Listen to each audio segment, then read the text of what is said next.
식구들 안녕하세요. 들어오신 분들은 마이크하고 스피커하고 그다음에 화면을 좀 켜주시면 감사드리겠습니다. 10분 전이기 때문에 제가 좀 말씀을 좀 드리고 시작을 하도록 하겠습니다. 음. 지난주가 원래 시작을 했는데 지금 두 주가 좀 빠졌거든요. 두 주 빠지고 그다음에 또 내일 수요일 날 한다고 했다가 또 화요일로 다시 이렇게 옮겼습니다. 그래서 먼저 최종한 말씀을 좀 드리도록 하겠습니다. 먼저 뭐 강의가 약속한 바대로 계속 시간대로 이렇게 잘 진행이 돼야 되는데 그렇게 되지 못했습니다. 먼저 양해를 드립니다. 뭐 이유를 든다면 우리 교회 내그 목회자 청부모론 교육이 14일 동안 2주 동안 청평에서 있었습니다. 그래서 부득이하게 강의를 좀 뺄 수밖에 없었고요. 오늘 이렇게 언제는 원래 화요일마다 10시 반에 시작해야 되는데 또 수요일로 바꿨다가 다시 또 화요일로 한 이유는 제가 구로교회에서 천주교회로 인사이동을 했습니다. 그래서 그것 때문에 뭐 상황도 좀 알아보고 준비만으로 잘 대응을 못했기 때문에 이렇게 됐습니다. 뭐 취임도 있고 이임도 있고 그래서 이렇게 시간이 왔다 갔다 했는데 양해를 부탁드리겠습니다. 제가 어디 갔다 왔냐면요. 아이고, 안녕하세요. 많이들 들어오셨네요. 제가 이걸 가져왔습니다. 어? 똑같죠? 네, 제가 이번에 요한계시록 했는데요. 이렇게 책이 나왔습니다. 그래서, 책이 혹시나 책이 없으신 분은 책을 한번 보면서 강의하면 좋다고 생각합니다. 그래서 이제 시간이 되었으니까 시작을 하겠습니다. 지금부터. 자, 우리 요한계시록 식구들 안녕하세요. 반갑습니다. 아까도 인사를 드렸지만 먼저 양해의 말씀을 좀 드리도록 하겠습니다. 두 번을 갖다가 좀 뺐고요. 그리고 뭐 화요일 했다가 수요일 했다가 다시 화요일 날 돌렸는데요. 될 수 있으면 화요일 날 11시로 이렇게 맞추도록 하겠습니다. 그래서 좀 그동안에 좀 잘 광고를 제대로 못 드린 점 신고에 대해서 양해의 말씀을 드립니다. 오늘 이제 말씀하기 전에 이 책에 대해서 좀 말씀을 드리면 누가 그러더라고요. 그 전에 했던 요한계시록하고 지금 하는 요한계시록이 무엇이 다른가를 질문을 해주셨습니다. 그래서 강의를 하기 전에 그에게만 조금 말씀을 드리고 오늘 본론의 주제를 들어가도록 하겠습니다. 그래서 혹시 책을 안 구입하신 분이 있으시면 뭐그 네이버나 다음에 요한계시록하고 조한복 쓰시면 금방 이 책을 검색해서 볼 수 있는데요. 혹시 책이 없으신 분들을 위해서 참고적으로 예전에 거하고 뭐가 다른지를 좀 이렇게 간단하게 말씀을 좀 드리도록 하겠습니다. 책을 보시면 음, 35페이지 여기 35페이지에 보면 이런 내용이 있습니다. 내용으로 요한계시록의 내용으로 본 구성 이런 게 있습니다. 35페이지예요. 그래서 요한계시록 어떻게 우리가 바라보느냐에 대한 관점에 대한 네 가지로 제가 있었습니다. 네 가지. 네 가지고요. 그러니까 맨 처음에는 과거, 현재, 미래로 보는 거죠. 과거, 현재, 미래, 시제로 보는 구성이고요. 그리고 두 번째는요. 어린 양의 잔치로, 그러니까 계시의 주인공으로 어린 양에서 보는 관점. 그러고요. 세 번째는요. 하나님의 심판을 중심으로 보는 이 세 가지 과정. 요 세 개를 이렇게 네 가지가 아니라 세 개를 지금 네 개를 볼 수도 있지만 요 세 개로 되어 있습니다. 그래서 여기 35페이지에 보면 기존에 나왔던 그 요한계시록 책을요. 특히 통일가에서 김일환 목사님하고 그다음에 뭐 정주구 박사님 저를 갖다가 이렇게 앞에 보면 감수하셨던 분이 이분이 2010년도에 요한계시록이라는 책을 냈습니다. 놀라운 비밀이라는 그분에 따라서 보면은 이 시점이 과거, 현재, 미래로 쓰여져 있습니다. 그게 지금까지 봤던 내용이고요. 그리고 이제 두 번째 관점은 어린 양으로 보는 관점은요. 최근에 박중현 회장님이라고 아버님 사돈분 계시잖아요. 그분이 요한계시록을 많이 좀 언급을 했어요. 근데 그분의 관점으로 보는 게 어린 양으로 보는 관점이에요. 그래서 그게 이제 두 번째고요. 저는 이 세 번째 관점을 썼습니다. 세 번째 관점 상징으로 보는 뭐야 하나님의 심판으로 보는 요한계시록의 관점입니다. 자, 그 똑같은데 좀 이게 관점이 좀 다른 거죠. 그러다 보니까 우리가 시작할 때 6장부터 시작하고 그 다음에 5장 공부하고 4장 공부하고 그 다음에 1장 공부하고 2장, 3장 이렇게 공부합니다. 그래서 1장부터 쭉 공부하는 게 아니고요. 근데 하나의 또 방법은 있긴 있어요. 환상으로 보는 방법으로 하면 1장부터 이렇게 쭉 볼 수도 있습니다. 근데 내가 볼 때는 6장부터 이렇게 보는 게 더 이게 편할 것 같아서 이렇게 했습니다. 이 과거, 현재, 미래로 보는 건 너무 당연스러운데 조금은 이제 지루한 감이 있더라고요. 그래서 이 센시티브하게 하나님의 심판으로 보는 구성으로 이렇게 했습니다. 그래서 지난주에 6장, 지난주 6장 좀 생각나시나요? 응? 지난 6장 했던 거 한번 음, 복습 아닌 복습을 한번 좀 해볼까요? 6장 한번 복습 아닌 복습을 좀 해보면 잠깐만요. 이렇게 해서요.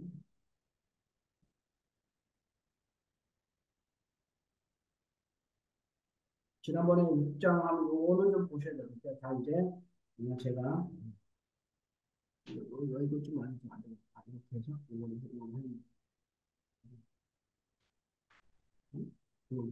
자 이제 그러면 중국률에서 본격적인 강의를 시작하도록 하겠습니다.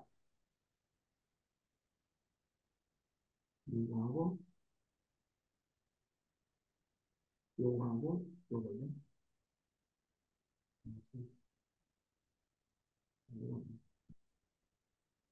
네. 요거 지난번에 했던 거 하겠습니다. 네, 시작을 하도록 하겠습니다. 네, 지난번에 했던 거는 일곱 문봉에 대해서 저희들이 좀 이렇게 알아봤는데요. 우리가 계시록을 잘 못 보는 이유 중에 하나가 계시록의 심판인데 하나님의 심판이 비밀스럽게 되어 있었다고 얘기했습니다. 기억나시죠? 비밀스럽게 되어 있는데 여기 성경에 보면 여기 6장에 보면 일곱 인 중에서 이렇게 쭉 나오죠. 그래서 일곱 문봉, 일곱 개지, 일곱 개 딱 맞춰놨다. 그래서 첫 번째는 떼니까 뭐가 흰말이 나오고요. 흰말. 두 번째는 떼니까 여기 나오죠. 둘째는 뭐 쭉 나오는데 붉은 말이 나오고 붉은 다른 말이 나오고요. 세 번째 인을 떼니까 세 번째는 무슨 말이냐 검은색 말이 나오죠. 검은 말이 나오고요. 네 번째 인을 떼니까 넷째 인을 떼실 때는 둘이 뭐라 하기로 보니까 청황색 말이 나왔습니다. 이게 일곱 운동인데요. 일곱 인명의 네 가지가 뭐냐? 네 가지의 색깔의 말들이 나와서 문제를 일으키는 것이 재림 시대의 시작입니다. 네 가지의 말이 나왔어요. 그러니까 이 말 하나하나당 의미가 있겠죠. 그렇죠? 그러니까 이 말이 얼마나 문제가 심했냐 하면은요, 이 말들이 문제를 일으키니까 다섯째 인이 떼어질 때 어떻게 돼요? 많은 억울한 사람들이 등장합니다. 그렇죠? 뭐라고 써요? 죽임을 당한 영혼들이 재단 안에 있어요. 이 사람이 뭐냐? 하나님의 말씀과 저희를 가진 증거를 인한 믿음을 가지고 열심히 활동을 했는데 그것 때문에 뭐예요? 어려움을 당한 사람들이죠. 그 사람들이 너무 한이 맺혀가지고 뭐라 그럽니까? 대주제요. 하나님이셔. 땅에 거하는 사람들을 심판하여 우리의 피를 신원하여 주시지. 좀 나를 좀 갚아달래. 너무 억울하니까 좀 갚아주십시오. 그게 여러분 일곱 인 중에 다섯 번째 일이에요. 그럼 여섯 번째는 뭘까요? 해가 떨어지고, 이거 나오죠? 하늘에 별들이 떨어지고 무화과 나오는 것도 뭐딱 떨어진다고 했습니다. 그래서 요거는 지난번에 자세하게 말씀을 드렸습니다. 해라는 것은 야고보서에 나오는 것처럼, 야고보서 아니죠. 창세기 38장에 나오는 것처럼, 그렇죠? 해는 외적인 지도자, 달은 내적인 지도자, 권력자를 얘기하는 겁니다. 그 다음에 별들은 그를 따르는 추종자들입니다. 그래서 권력자들은 왜 대표적으로 왕이나 대통령이나 뭐 장관들 이런 사람들 얘기하는데 그날이 되면 어떻게 돼요? 이런 권력이 막 움직인다는 거예요. 야, 얼마큼 움직일까요?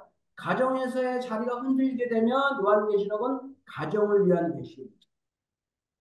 만약에 시장이 바뀐다고 생각하게 되면 그거는 요한계시록은 한 그 도시의 이야기일 겁니다. 그러겠죠? 바뀌는 것이 국가의 대통령만 바뀐다 그러면 어떻게 돼? 대통령 뭐 이거 좀 있으면 저 선거 있는데요. 국무총리 그다음에 국회의원 이런 사람들이 바뀌면 한 나라의 이야기가 되는 거죠. 바뀌는 게. 근데 전 세계의 많은 나라들이 바뀌게 된다면 이거는 뭡니까? 전 세계에 해당되는 이야기다라는 것이. 이게 중요합니다. 왜냐하면 우리가 요한계시록을 강의하는 것 중에 하나가 뭐냐면 우리 주변에 요한계시록을 풀어가는 많은 사람들이 계세요. 근데 이 범위를 아주 좁게 보는 사람이 있어요. 그 하나의 그 부분된 단체에서 일어난 사건이다라고 보는 사람들이 있어요. 그러면 어떻게 돼요? 이거는 너무 좁은 거예요. 이 6장의 이거 여섯 번째 일의 이야기는 전 세계적인 이야기. 나라가 바뀌고. 예를 들면 중국이 공산주의가 될 줄 누가 알았어요? 아무도 몰랐어요. 정말로. 그렇지 않습니까? 대한민국이 남과 북으로 나눠질 줄 누가 알았어요? 야, 이거 전혀 몰랐단 말이에요. 일본이 왜 이렇게 잘 살게 될 줄 누가 알았어요? 세계 최강의 나라가 되고 세계 대전을 주도하게 된 그런 나라가 될 줄은 19세기만 해도 몰랐어요. 전혀 생각하지 못했습니다. 중국이 이렇게 힘들어갈지도 몰라. 그 지형의 변화가 여섯 번째 일을 이야기합니다. 그 다음에 이제 일곱 번째를 열면 일곱 나팔이 나오니까 우리가 오늘 공부하는 거는 일곱 민봉 다음에 왜 그러면 이러한 일들이 벌어졌을까? 요거를 공부하는 게 5장의 이야기. 일곱 민봉이 어디서 나왔을까? 궁금하지 않으세요? 갑자기 뭐 말세가 막 벌어지고 심판을 벌어지는데 그 심판을 풀어가고 그 심판을 이끌어가는 주인공은 누구인가? 어디서부터 출발했는가를 알아야 되겠죠. 지금 지옥에서 사탄이가 와서 한 건지, 응? 아니면 어떤 하나님의 특별한 뭐 섭리의 계획이 있었던 것인지 그걸 알아보는 게 사실은 5장입니다. 그래서 이거 말고요 다른 걸 다시 또 공유를 하도록 하겠습니다. 이럴 거예요. 해야 되겠구나. 공유를 중지해요. 다시 중지하고 다시 공유를 해야 되거든요.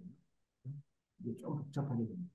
하나, 둘, 셋. 이게 아까 거 보여주다 보면 되겠습니다. 그래서 5장 됐습니다. 그래서 우리가 성경을 보면은요, 항상 우리가 제가 지금 여러분들에게 하신 말씀은 근데 계시록 강의하면서 제일 어려운 게 뭔지 아세요? 제가 느끼는 것 중에 하나는 계시록 강의하면서 제일 어려운 거는 사람들이 여러분들이 계시록을 안 읽었다는 거죠.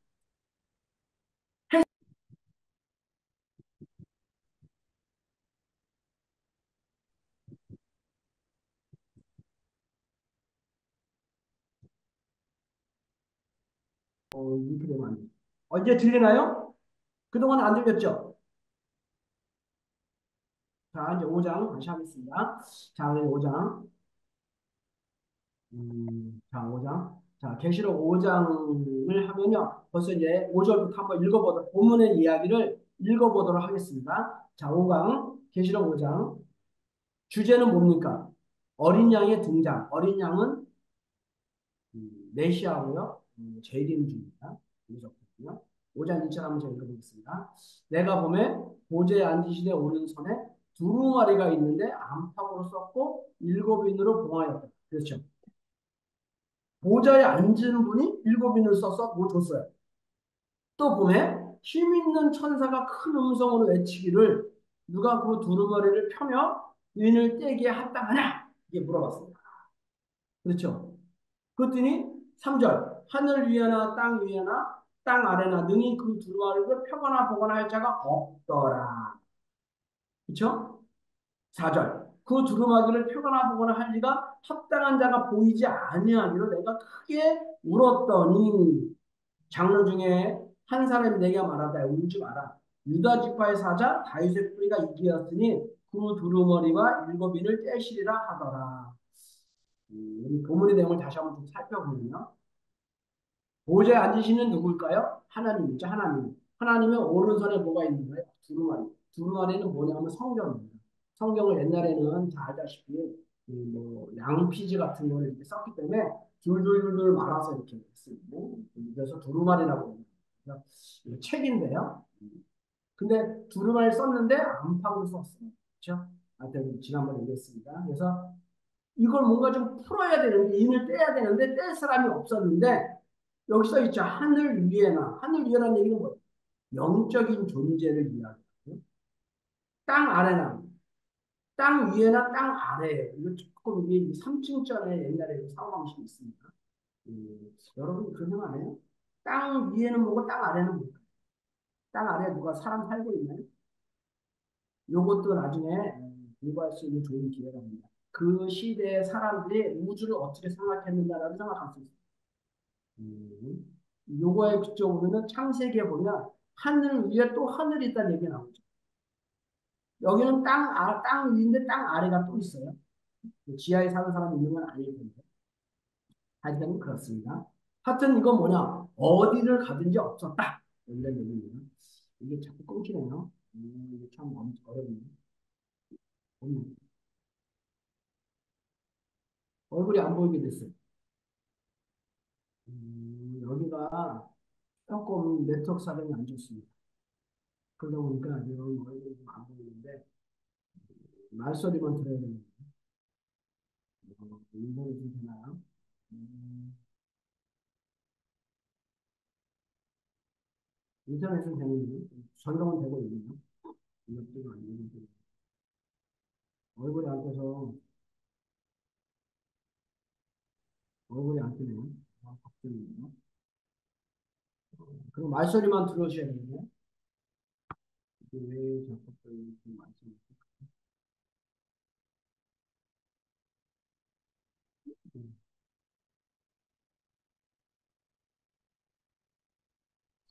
음,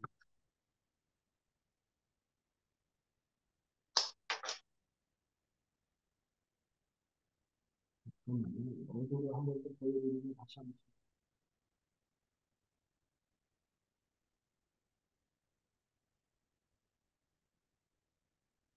여기는 보이는데 지금 카메라에는 지금 안 잡히고 있어요. 그냥 그 줌 화면으로 해야 돼요. 그래서 5장 있고 다음 또 6절부터 또 읽겠습니다. 네. 또 내가 보매 보좌와 내 생물과 장로들 사이에 어린 양이 서 있는데 일찍이 죽임을 당한 것 같더라. 그에게 일곱 뿔과 일곱 눈이 있으니 이 눈은 온 땅에 보내심을 받은 하나님의 일곱 영이다. 제일 오늘 있을 때 이 계시록 5장에서 제일 중요한 구절은요. 5절입니다. 6절, 6절입니다. 6절. 6절을 여러분 두 번 정도 읽으셔야 됩니다. 응? 이게 여기에 포인트가 있어요. 포인트. 이게 중요합니다. 7절 읽겠습니다. 그 어린 양이 나와서 보좌에 앉으시니 오른손에 두루마리를 취하시니라. 그 두루마리를 취하시되 네 생물과 24 장로들이 어린 양 앞에 엎드려 각 검은 거와 향이 가득한 금 대접을 가졌으니 이 향은 성도들의 기도들이다. 대접은 기도를 올리는 걸 쓰고 있습니다. 그들이 새 노래를 불러 이르되 두루마리를 가지시고 금봉을 떼게 합당하시도다. 일찍 죽임을 당하사 각 족속의 방언과 백성과 나라 가운데 사람들의 피로 사서 하나님에게 드리고 그로 우리 앞에서 나라와 재산을 삼으셨으니 이 땅에 왕노릇 하리로다 하더라. 이 6절부터 10절의 이야기는요. 제가 좀 요약을 해드리면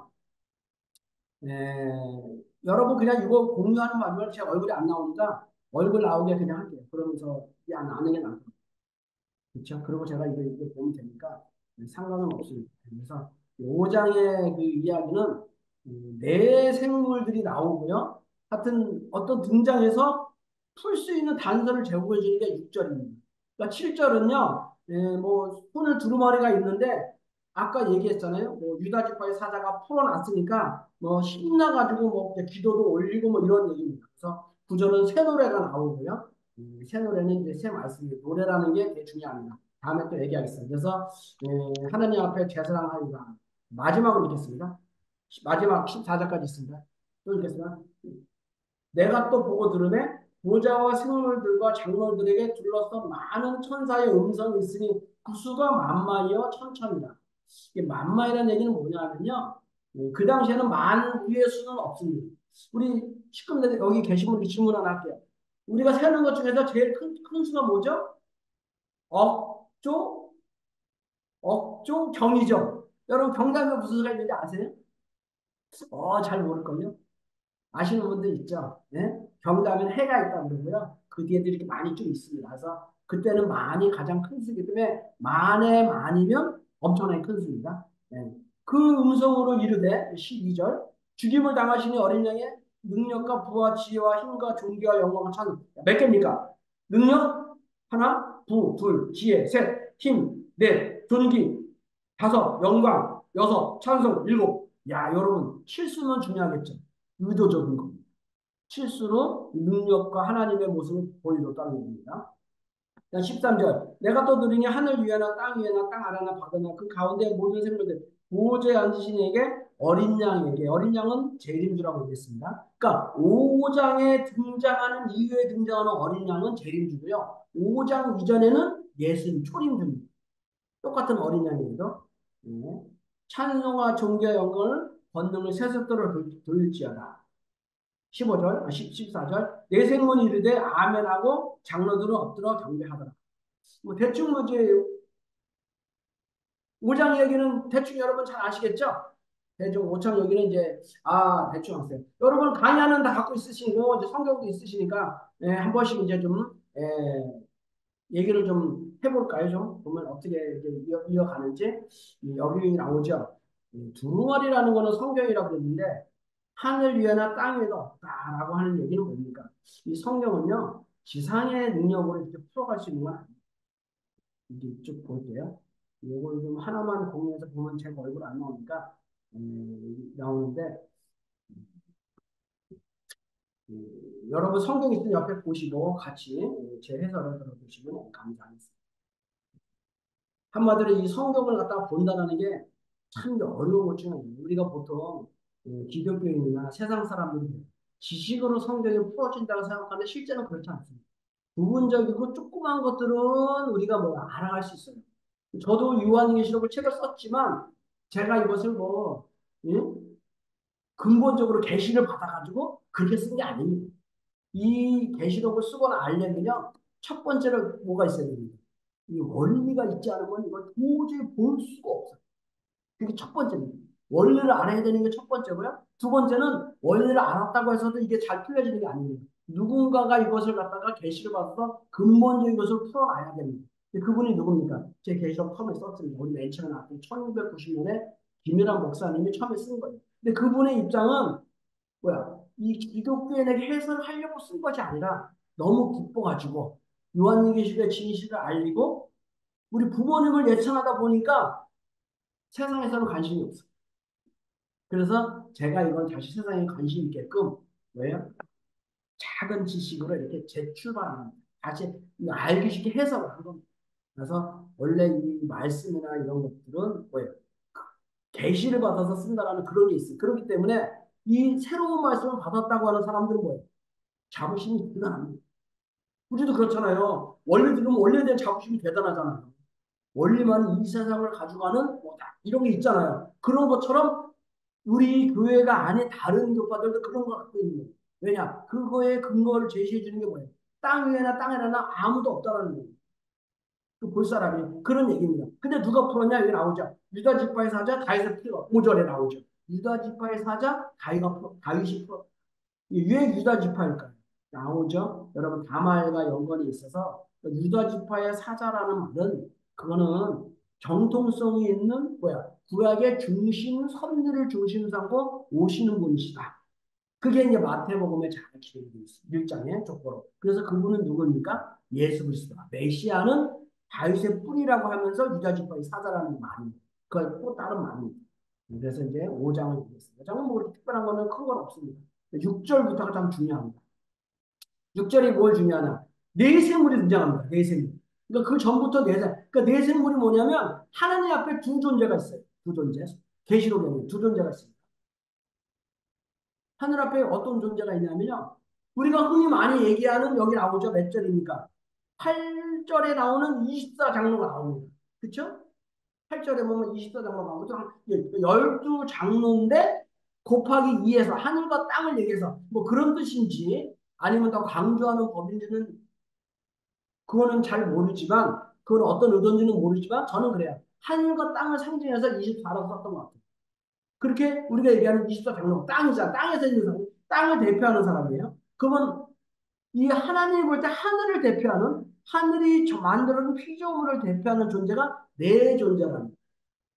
그렇게 여기서는 규정을 합니다. 그래서 네 생물이 나오는데 네 생물의 존재는 뒤에도 이제 앞에도 막 나옵니다. 네 가지 분류가 뭐냐면 송아지 모습이고요. 사자, 그 다음에 독수리, 그 다음에 사람 같은 모습.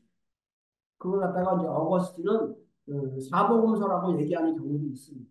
계시록에는요, 그걸 갖다 자세하게 잘, 책에는 잘안 보이네. 책에는 잘 해설하고 있습니다. 그래서 그 내생물은 하나님이 정한 피조 세계의 대표입니다. 그러니까 피조 세계에 대해서 하나님께서 명령을 내린다거나 피조 세계에 대해서 어떤 일을 하시려면 누구 통해서 하세요? 이 내생물을 통해서 일을 하시는 거예요. 그게 일단 계시록에서는 이 내생물의 역할입니다.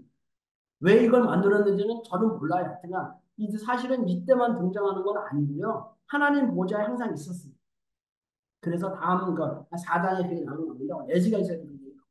내생물인데 이게 있어요. 근데 중요한 건 여기다. 내, 내생물과 장로들 사이에서 한 어린 양이 섰는데, 자, 중요한 거. 어린 양이 누구라 그랬습니까? 재림주잖아요. 여기서는 6절 초림주 예수님입니다. 왜냐하면 뭐라고 써 있어요? 재림주는 재림주인데 하나의 모습입니다. 섰는데 일찍이 뭐라고 되냐? 죽임을 당한 것 같더라. 그쵸? 어떻게 되냐고요? 스스로 죽인 것이 아니고 뭐라고 써 있어요? 죽임을 당한 억울한 죽음을 죽. 예수님 이 땅에 오셔서 원래 죽기 위해서 오신 분이 아니라는 것을 요한의 저자는 알고 있었다. 죽임을 당한 겁니다. 그러니까 이거를 기독교가 잘 몰라. 그러니까 원리를 알지 못하면 계시록을 잘 풀 수가 없어. 죽임을 당했다라는 얘기는 뭡니까? 아, 말씀을 들었던 사람이 책임을 좀 해야 되는구나. 믿음을 보여줘야지 안 죽잖아요. 미련이 불신했으면 예수 십자가 돌아가시겠죠. 결국은. 그걸 의연중에 집어넣은 거예요. 죽임을 당했다라는 얘기죠. 내가 스스로 죽은 게 아니고. 근데 그에게 일곱 뿔과 일곱 눈이 있으니 뿔은 왕입니다. 뭐 눈이 있으니 온 땅에 보내주는 하나님. 여러분 일곱 눈이 뭘까? 무슨 뜻일까요? 야, 요게 어려워. 아까 그랬잖아. 이 계시록을 푸는 하나의 키워드라고 했어요. 하나 여러분 상징을 얘기해요. 성경을 볼 때는 본문의 내용을 먼저 우리가 잘 알아야 돼. 두 번째는 뭘 잘 알아야 되냐? 그 본문의 상징이 있어요. 특히 계시록은 뭐가 있잖아요. 그 상징의 의미를 잘 알아야 돼. 시대야라고. 그리고 마지막으로 세 번째가 섭리적인 상황을 이해해야 돼. 아, 이게 뭘 의미하는가라는 걸 알아야 돼. 이 세 가지만 딱 알면 끝나는 거야. 항상 머릿속에 집어넣어야 돼. 국어죠, 국어. 아, 상황, 본문의 내용을 좀 알고 두 번째는 상징. 여기 상징 하나 나왔습니다.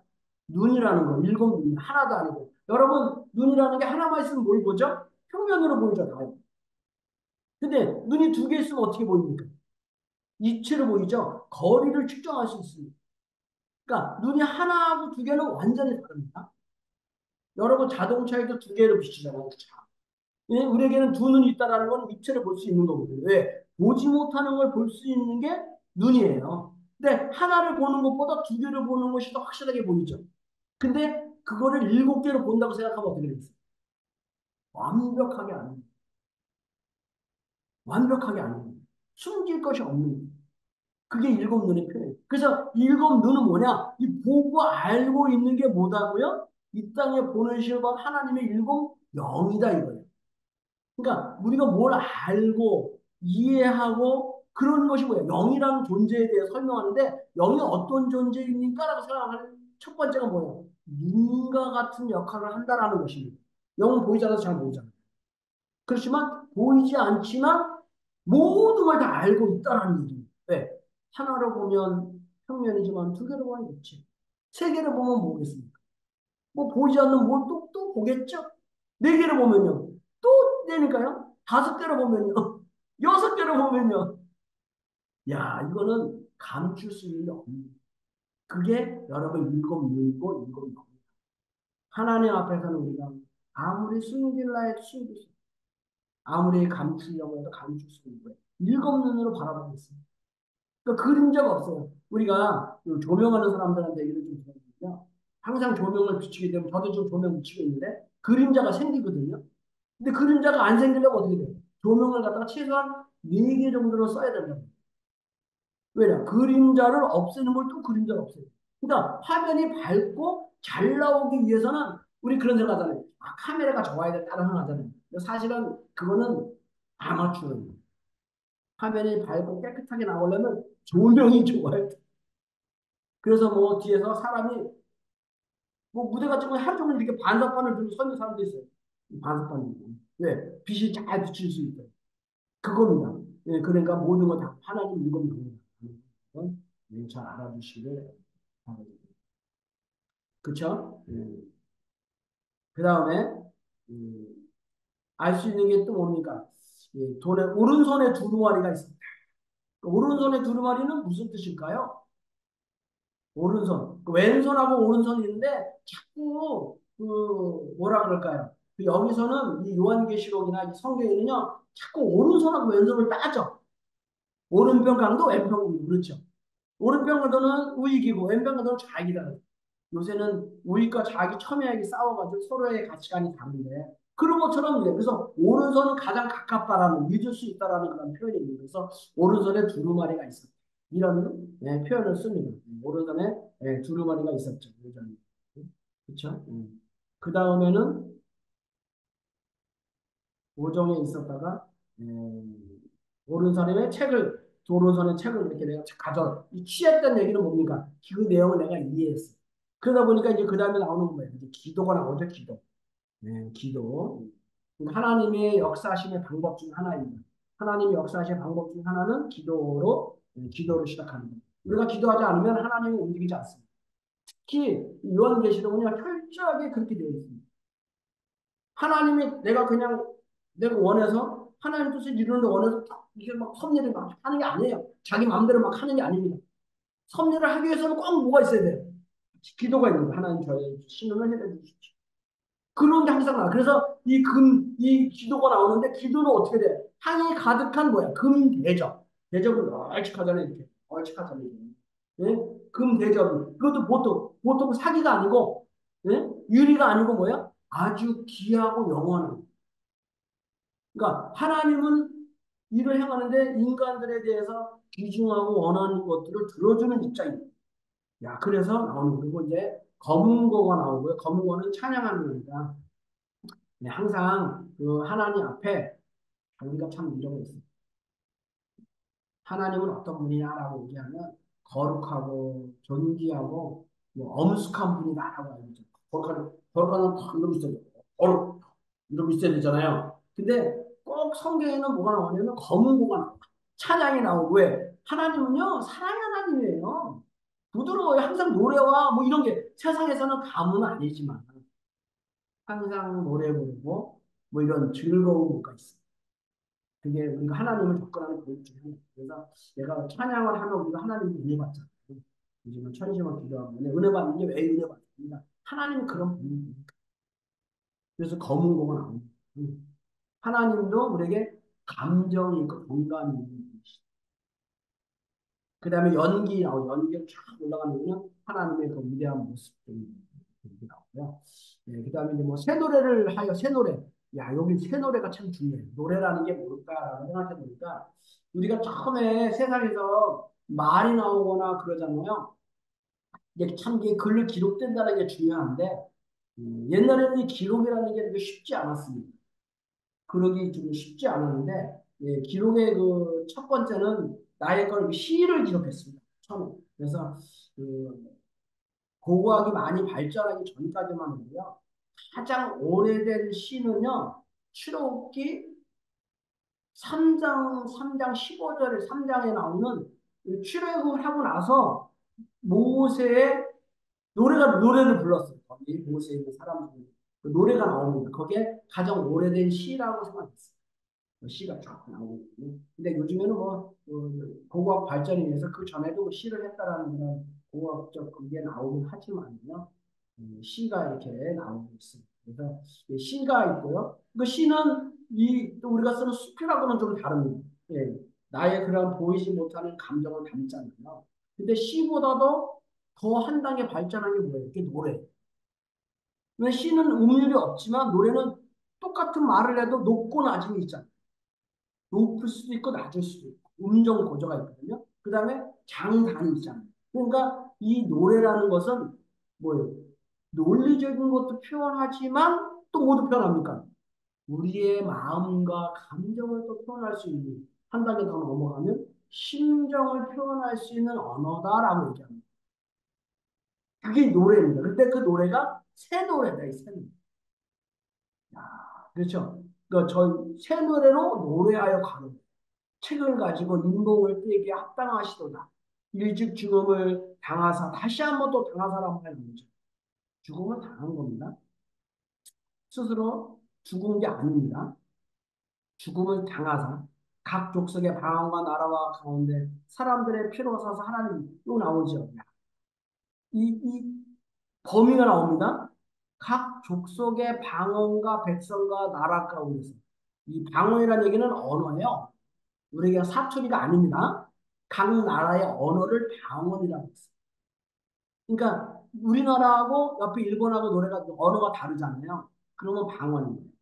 그렇게 표현하는 거니까 뭐 우리 가끔 신비주의에 들어가면 뭐 방언한다고 막 그러잖아요. 막 샤샤하고. 근데 그런 언어는 아닙니다. 그러니까 다른 나라 언어를 얘기하는 건 방언이에요. 다른 나라 언어죠. 다른 나라 언어와 백성과 나라 가운데서 그러니까 뭐야? 계시록이 생각하는 주제는 어느 정도의 최소한도 나라는 넘어서요. 나라를 대상으로 해서 예언했거든요. 제가 왜 이걸 많이 강조하냐면요. 여러분 이게 무기예요. 무기. 딴 사람하고 생각해보면 나라가 나오는데 나라에서 뭐 지난 시간에 그러더라고요. 4강할 때 제가 물어봤어요. 강의의 소감을 좀 들어보니까 벽돌만 생각납니다. 그러더라고요.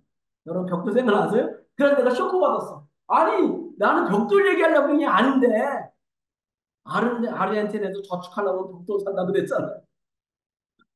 왜 그만큼 혼란스러운 것을 표현한 건데 사람들은 그것만 기억해. 근데 아르헨티나의 벽돌이 나하고 관계 있어요 없어요? 전혀 관계 없거든요. 그러면 계시록이 나하고 관계 없는 책이 된다. 그걸 얘기하는 겁니다. 그러니까 이 나라라는 것은 전 세계를 의미하는 거예요. 그러니까 이 계시록의 사건이라는 것은 정말 우리와 관계가 있고, 야 그게 대한민국, 일본하고도 관계가 있고요. 중국하고도 관계가 있고 미국하고도 관계가 있고 이게 정말로 그때는 그랬습니다. 세계의 중심에 서 있는 거예요. 지금도 마찬가지. 그래서 사람들에게 뭐야? 그냥 한 게 아니에요. 그러니까 피로 사서 하나님께 드리시고라는 또 5장 9절에 얘기가 나오는데 피로 샀다는 얘기는 뭐겠습니까? 그만큼 희생과 대가가 있습니다. 우리나라 우리 통일교 우리 원리를 이야기한다면 탕감의 역사가 있었기 때문에 이런 하나님께서 어떤 역사를 할 수 있다라는 얘기를 쭉 하는 겁니다. 그래서 피로 드렸다. 그 다음에 저희로부터 제사장을 삼았다. 여러분 요게 중요한 얘기입니다. 제사장이면은 지금으로 말하면 뭐예요? 목사거든요. 네? 저도 목사잖아요. 근데 저는 목사인데 지금하고 옛날하고 뭐가 틀려요. 제가 목사 그만두고 오늘처럼 이전하면은 끝나는 거 아니에요. 제 아들한테 목사직을 물려줄 수 있을까요? 없을까요? 못 물려주죠. 근데 옛날에 제사장은요. 그게 자기 아들한테 자기의 제사장직을 물려줄 수 있어요. 그 옛날 왜냐하면 이게 시대적인 상황을 좀 우리가 이해해야 됩니다. 지금은 종교하고 정치가 분리가 됐습니다. 그렇죠? 여러분 항상 제가 얘기 드리는데 종교 개혁과 산업혁명이 미친 영향은 뭘까요? 우리 종교계에서 딱 두 가지입니다. 종교하고 과학을 분리한 겁니다. 그러니까 한마디로 종교와 과학을 분리했다는 얘기는 뭐냐? 미신을 타파한 겁니다. 또 하나는 두 번째는 뭐냐면요. 정치하고 종교하고 분리한 겁니다. 그게 사실은 종교개혁. 왜냐하면 종교하고 정치를 분리하지 않으면 다시 예수님이 왔을 때 다른 정치적인 견해를 가지면 그건 다른 종교적인 견해가 되고요. 그러면 예수님처럼 하나님을 욕하는 자로 죽음을 당할 수가 있습니다. 그러겠죠. 당연하죠. 중세 때 얼마든지 그걸 많이 봤거든요. 사실은 그 얘기가 17세기에도 있었어요. 과학이 발달하는데 여러분 인터넷 치면 제가 하나 보여드릴까요? 브루노라는 사람들 브루노. 그러니까 누구냐면요. 그 갈릴레오 알죠? 갈릴레오 전에 유명 있던 사람입니다. 근데 이분이 어떻게 되냐? 이상한 뭐 과학을 전했습니다. 네. 지동설을 전했죠. 브루노라는 이 신학자가 있습니다. 브루노라는 신학자가 있는데 이 사람이 잘못된 거야. 잘못된 것을 전했다고 해가지고 죽었습니다. 화형을 당했어요. 제가 잠시 이렇게 보여드릴까요?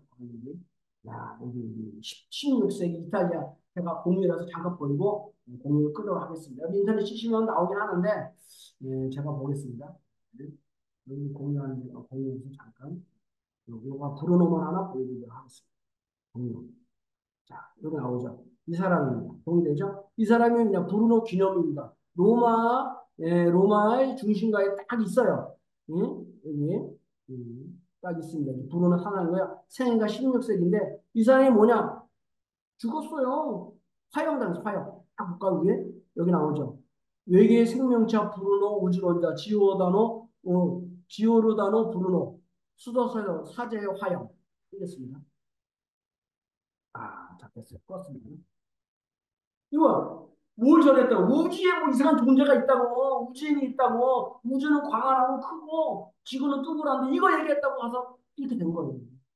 너무나 끔찍하죠? 야, 이 믿음을 지킨다는 게 어려운 일이에요. 그러니까 종교와 정치가 이 종교적인 사상인데 그 종교적으로 최고의 권위자가 누굽니까? 제사장 아니에요. 그러니까 믿음 있는 사람은 제사를 시켜준다는 얘기를 뭡니까? 지금으로 말하면 예? 너 서울시장 시켜줄게. 이거하고 똑같은 얘기예요. 내가 서울시장이 됐어요. 근데 나만 된 게 아니라 뭐야? 그 서울시장의 자리가 어떻게 된다고요? 자자손손 계승된다는 거예요. 야, 좋아요, 나빠요. 엄청난 축복이죠. 그게 제사장 같은 나라랍니다. 모두가 다 그러한 혜택을 누리고 모두가 다 그러한 자리에 있다. 그거를 얘기해 주는 것이 제사장 같은 사람이 된다는 하늘의 그 이야기.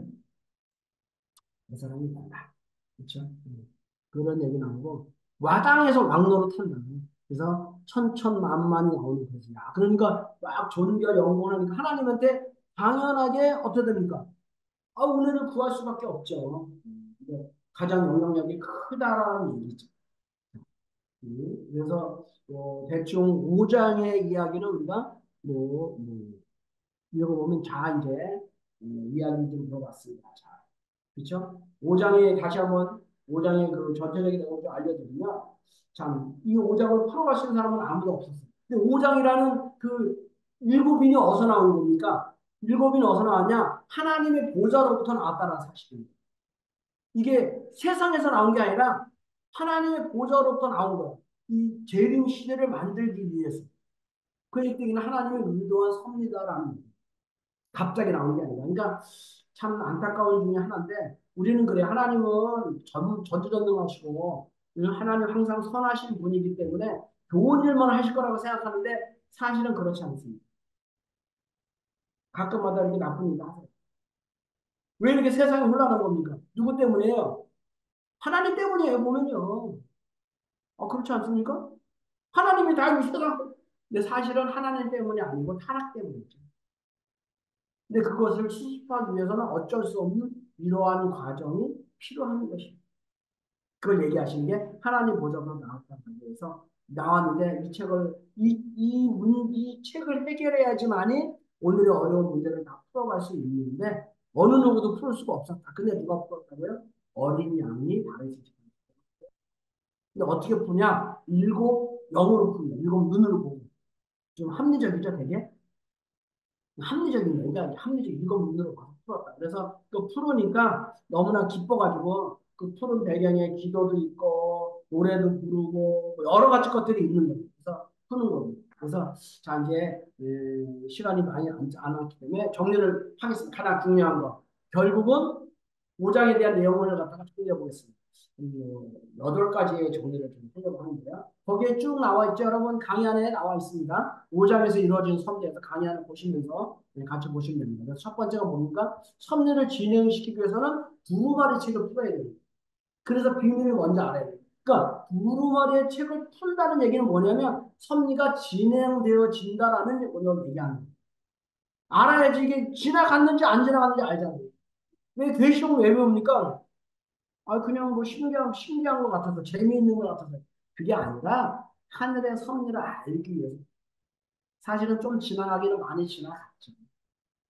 많이 지나갔는데, 하여튼간, 이 인을 뗀다라는 거, 이런 것들은 하늘의 섭리가 진행이 됩니다. 그렇죠? 그래서 이 첫 번째, 그렇고. 두 번째는 뭡니까? 하늘이 예정된 심판과 재림의 섭리인 일곱 인을 통해서 진행시키기 위함입니다. 뭔가 일곱 인을 진행시키기 위하니까 누가 등장해야 돼? 메시아가 와야 되는. 그래서 세 번째는 섭리의 주인공은 어린 양이시다. 어린 양은 재림 주님이시다. 그렇죠? 재림 주님을 안타깝게 시기도 죽음을 당하셨다. 그래서 다시 오시는 겁니다. 거기 써 있잖아요. 당했다고. 근데 왜 자꾸 사람들은 그러니까 원리를 모르니까 당했다라는 말을 이해할 수 없어요. 원리를 모르니까. 그래서 우리가 말씀을 전해야 되는 이유가 있는 거예요. 생각해 보세요. 우리가 믿는, 내가 섬기는 그 아버지의 진실을 알려주는 게 첫 번째 아닙니까? 복음이라는 게 뭡니까? 솔직히 말하면. 복된 소리의 출발점은 뭐예요? 우리 아버지를 제대로 알려주는 게 이게 복음의 출발점인 거예요. 당했다니. 야, 그분이 어린 양의 섭리를 푼다. 그래서 새 노래는 보통 우리가 얘기할 때 4번이죠? 새 노래는 새 말씀입니다. 새 말씀 우리 같은 뭐라고 그랬어요? 원리다. 통역이죠? 그리고요. 두 번째, 다섯 번째는 인봉을 떼는 것은 선비의 진전을 이렇게 점점 더 발전하는 의미입니다. 그래서 계시록의 섭리는 재림주이신 어린 양의 등장을 해야 섭리가 진행됩니다. 이거 알아두시면 좋고요. 아까 얘기했었죠. 어린 양은 어떤 존재냐? 재림주는 어떤 분이냐? 능력이 계신 돈도 많고 돈 많죠. 음. 여러분이 다 헌신한 돈이긴 하지만 지혜가 있습니다. 힘이 있습니다. 존재가 있습니다. 우리가 영광을 돌려야 되고요. 찬양하는 거예요. 그래서 결국은 합당하다. 그리고 마지막으로 이런 일이 벌어집니다. 먼저는 하늘에서 이런 일이 벌어져요. 그래서 이 4장의 다음 주에요. 다음 주에는 똑같이 하늘이 어떤 모습인가를 보도록 하겠습니다. 오늘은 그래서 5장을 대충 중요한 것들에 대해서 좀 알아봤습니다. 한번 우리가 5장을 다시 한번 살펴보면 중요한 것 중에 하나가 여러 가지가 있었습니다. 일곱 눈에 대한 이해. 일곱 영이 어떤 뜻이다라는 걸 알았죠? 왕이었죠? 왜냐하면 왜 영이 나오냐면요. 여러분, 하나님은 어떤 모습일까요? 맨 처음에 우리 여기 나왔죠? 거기에도 나왔지만 창세기 1장 2절에 보면 하나님은 수면에 운행하시다 이런 나오죠. 창세기 1장 2절. 하나님의 영은 수면에 운행하시다. 그렇죠? 하나님의 영으로 잠깐. 하여튼 계시록 5장 정도 읽으면 좀 어렵긴 하지만 그래도 무슨 내용인지는 뭐 다 읽어보면 다 압니다. 10분 정도 남았는데요. 제가 볼 때는 여기까지가 마무리가 될 것 같습니다. 그래서 오늘 얘기는 그렇게 많지는 않습니다. 5장에서 하늘 보좌에서 일곱 일이 나왔다라는 사실만 기억하면 될 거고요. 예? 그런데 그 일곱 일을 치유해 가시는 분은 제일님이시다. 이 정도만 이해하시면 됩니다.